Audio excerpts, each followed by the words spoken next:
आज मी बनवलेली आहे डाळ खिचडी।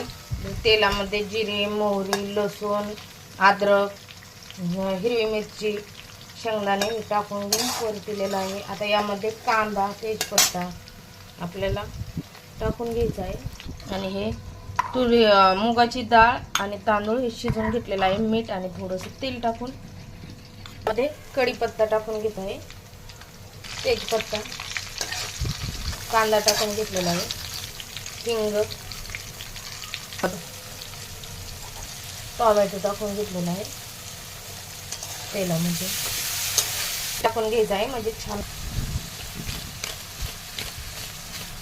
मसाला टाकून घेतलेला आहे।